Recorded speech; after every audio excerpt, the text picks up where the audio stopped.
Congressman Paul, a number and a time frame and an idea.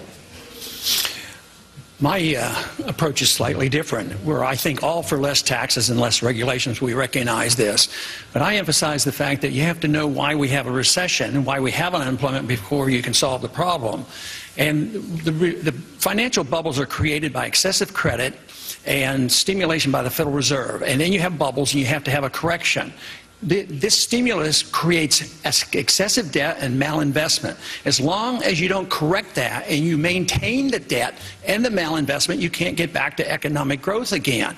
Unfortunately, so far, what we have done is we have not liquidated the debt. We have dumped the debt on the American people through TARP funding and as well as the Federal Reserve. So the debt is dumped on the people. And what did we do? We bailed out the people that were benefiting during the formation of the bubble. So as long as we do that, we're not going to have economic growth. We did the same thing in the Depression. The Japanese are doing it right now. So it's time we liquidate the debt and look at monetary policy and then, of course, lower taxes. And I would like to do in the first year, cut $1 trillion because that is the culprit, big spending and big government. I want to move on, if I can, to another question which represents some of the urgent and tough choices presidents have to make, because this one is coming up soon, December 31st, and it is the payroll tax cut.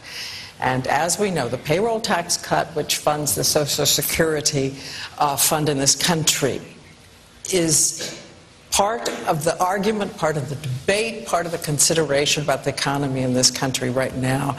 And by some estimates, if this tax cut expires on December 31st, it could add as much as $1,000 to the tax burden of American working families. And I know you are divided down the middle. Congressman Paul, 30 seconds rebuttal to Senator. Well, I want to extend the tax cut, because if you don't, you raise the taxes. But I want to pay for it. And it's not that difficult. In my proposal, my budget, I want to cut hundreds of billions of dollars from overseas. The trust fund is gone, but how are we going to restore it? We have to quit the spending. We have to quit this being the policeman of the world. We don't need another war in Syria, another war in Iran. Just get rid of the embassy in Baghdad. We're pretending we're coming home from Baghdad.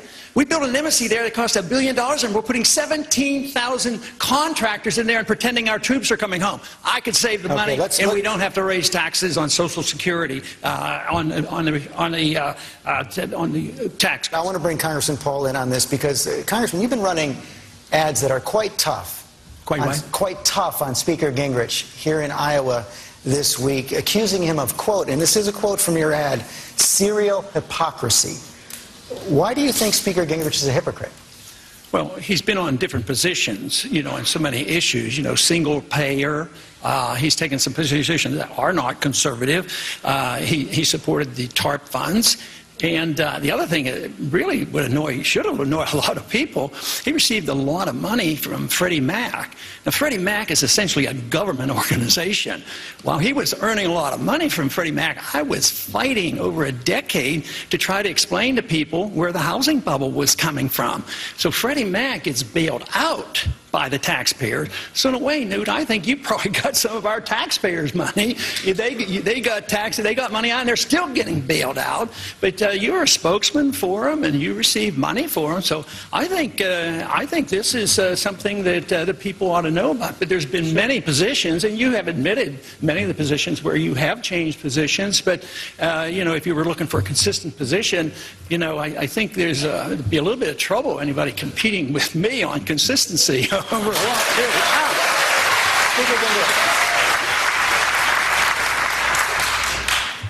Well, first of all, as you say normally in your own speeches, the housing bubble came from the Federal Reserve inflating the money supply. Now, that's the core of the housing bubble. And I happen to be with you on auditing the Fed and frankly, on firing Bernanke. Second, I was never a spokesman for any agency. I never did any lobbying for any agency. I offered strategic advice. I was in the private sector. And I was doing things in the private sector. Not the private sector. And when you're in the private sector and you have a company and you offer advice, like McKinsey does, like a bunch of other companies do, you're allowed to charge money for it. What about it? It's called free enterprise. It's the taxpayers' money, though. We had to bail these people out. Should voters consider marital fidelity when making their choices for president? Congressman Paul, what's your view on this? You know, I think character is obviously very important. I don't think it should be necessary to have to talk about it. I think it should show through in the way we live. And I think it should show through in your marriage. And I happen to have been married for 54 years and a family person. But I don't think we should have to talk about it. But you know what? Probably is every bit as important. If your marriage vows are important, what about our oath of office? That's what really gets to me. That's where you're really on the line as a public figure. And that's where I think a lot of people come up real short, because there's many times that I've been forced to Congress because I take my oath very seriously. I end up sometimes, believe it or not, voting all by myself, thinking that why aren't they people paying attention? Why don't they read Article 1, Section 8? You know, if we took that oath of office seriously in Washington, we'd get rid of 80% of the government. The budget would be balanced. We'd have sound money, and we would have prosperity, and we wouldn't be the policemen of the world. We wouldn't have a Federal Reserve System, and we wouldn't be invading the privacy of every single individual in this country with bills like the Patriot Act. We'd have a free society and a prosperous society.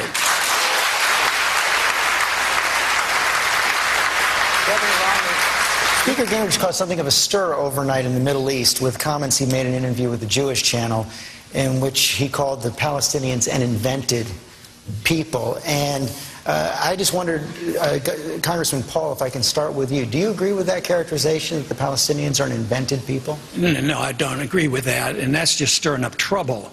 And I believe in a non-interventionist foreign policy. I don't think we should get in the middle of these squabbles, but to go out of our way to say that so-and-so is not a real people. Technically and historically, yes, you know, under the Ottoman Empire, the Palestinians didn't have a state, but neither did Israel have a state then, too.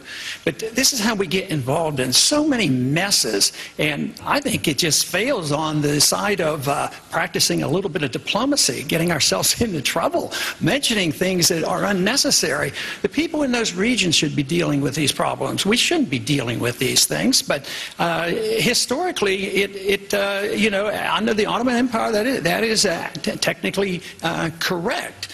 But to make these decisions and deciding what the settlement is going to be should be the people that are involved. This idea that we can be the policemen of the world and settle all these disputes, I mean, soon we'll have to quit because we're flat-out broke, but we cannot continue to get into these issues like this and getting ourselves into more trouble. We have a question on Yahoo about the last time those of you had a personal financial strain that forced you to cut back on a necessity, as so many people in the middle class say they do.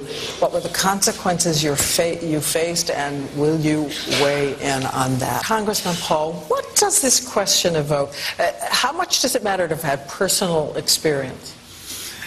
Well, I feel very fortunate because although I was raised in a system, in a family that was rather poor, but I didn't even know it. You know, it was during the Depression and World War II, and we didn't have very much, and I worked my way through college, and that was a natural instinct because that's what you were supposed to do. But I finally did a little bit better in medical school because I had my wife work our way through medical school. So that worked out a little bit better. But middle class is suffering, but not only because we bail out the rich and dump on the poor and they lose their jobs and they lose their houses, but there's a characteristic about monetary policy. When a country destroys its currency, it transfers wealth from the middle class to the wealthy. And this is what you're seeing today, the elimination of the middle class. And it's going to get a lot worse unless we address the subject overspending, overborrowing, and printing too much money and understanding the business cycle. Senator Santorum. Switch to this question, and it is about health care, because a number of people, in fact, I was just at a pharmacy here, I do have a cough, but I was at a pharmacy here in Iowa, and the pharmacists were talking about a big driver of health care costs, and they specifically mentioned habits, unhealthy habits that we all need to learn to do better on at a young age. They talked about obesity, they talked about exercise. If I can ask you, Congressman Paul, anything government should do on these fronts? On medical? Or on these fronts specifically of healthy behavior at very young ages where it's... No, essentially not, but they have to be a referee. If people are doing things that hurt other people, yes. But if you embark on instituting a society where government protects you from yourself, you're in big trouble, and that's what they're doing.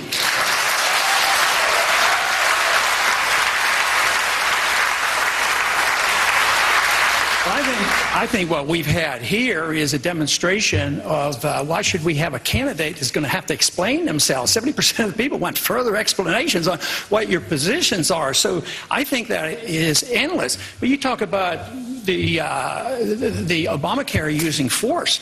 But that's all government is force. I mean, do you have a choice about paying Medicare taxes? So there's not a whole lot of difference. You're forced to buy insurance. That's one step further. But you have to stop with force. Once government uses force to mold behavior or mold the economy, they've overstepped the bounds and they violated the whole concept of our revolution and our Constitution.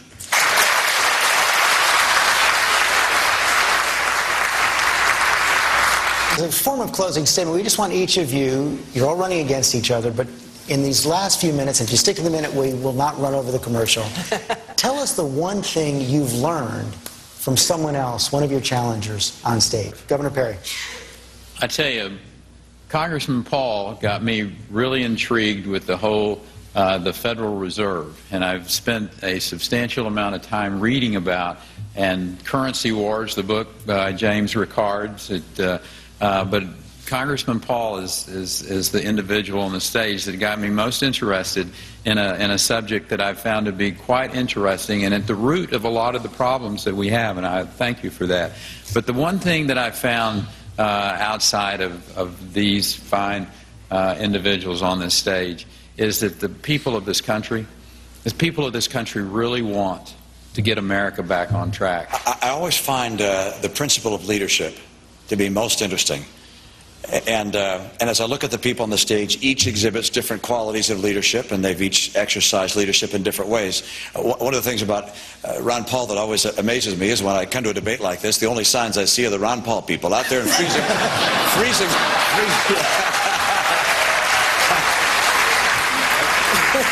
freezing temperatures are always there. He ignites an enthusiasm with the number of people that's very exciting to watch. I have learned that you should never give up on your opposition, because if you're persistent and you present your case, they will come your way. So, Rick, I appreciate it. I appreciate it. We're open to the Federal Reserve. That is wonderful.